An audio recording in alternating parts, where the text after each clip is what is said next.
నా పేరు ఆషిఫా అండి. నేను ప్రేమించి పెళ్లి చేసుకున్నాను. మా ఆయన ఏమో షబ్బీర్ అహ్మద్. మా మామగారి పేరేమో మహబూబ్ షరీఫ్, ఆర్టీసీ కండక్టర్. అయితే ప్రేమించి పెళ్లి చేసుకున్న తర్వాత పెద్దవాళ్ళందరూ కలిసి పెళ్లి చేశారు. కట్నం ఇచ్చాము. అన్ని బంగారం అన్ని పెట్టారు. పెద్దవాళ్ళే చేశారు. మొత్తం ఫంక్షన్ హాల్‌లో చేశారు. ఆ తర్వాత మా ఆయనకి పెళ్లి కాకముందే ఒక రిలేషన్ ఉందండి. సాధన ఆయన పేరు, ఆమె పేరు. వీళ్ళిద్దరూ ఒకే కంపెనీలో చేస్తున్నారండి.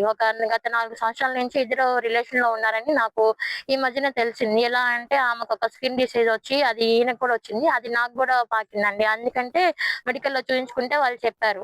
ఇలా స్కిన్ డిసీజ్ అనేది ఒకళ్ళు స్కిన్ టు స్కిన్ అంటేనే వస్తదని చెప్పారు. ఆ తర్వాత నేను మా ఆయన్ని అడిగితే ఆయన నన్ను మీద వైలెన్స్‌గా రియాక్ట్ అయ్యారండి. ఎలా అంటే ఇంట్లో కొట్టడం, గొంతు నొక్కటం, పాప ముందే కొట్టడం అలా చేశారండి. అలా చేస్తే నేను మా అమ్మ వాళ్ళకి చెప్తే మా అమ్మ వాళ్ళ ముందే ఆయన నన్ను గొంతు పిసికితో చంపబోయారు.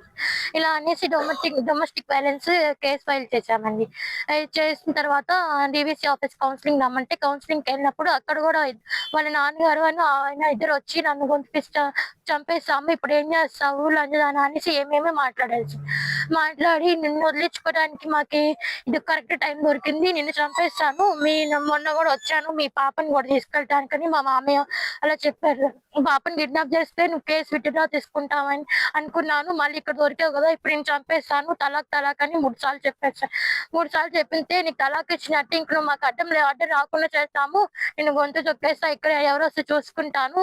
నన్నెవరు ఏమనలేరు. నేను ఆర్టీసీ కండక్టర్ అనేసి చెప్పారని మా మామయ్య, మా ఆయన ఇద్దరు కలిసి చెప్పారు. అక్కడ మా నాన్నగారు హ్యాండిక్యాప్ అయిన దగ్గరకొచ్చినా గానీ ఆయన మీద ఎగబడ్డాడు సార్. నాకైతే అన్న వాళ్ళు ఎవరు లేరండి. మెంటల్ టార్చర్ మీద చాలా సైకోయిజం చూయిచ్చారు సార్ నాకైతే.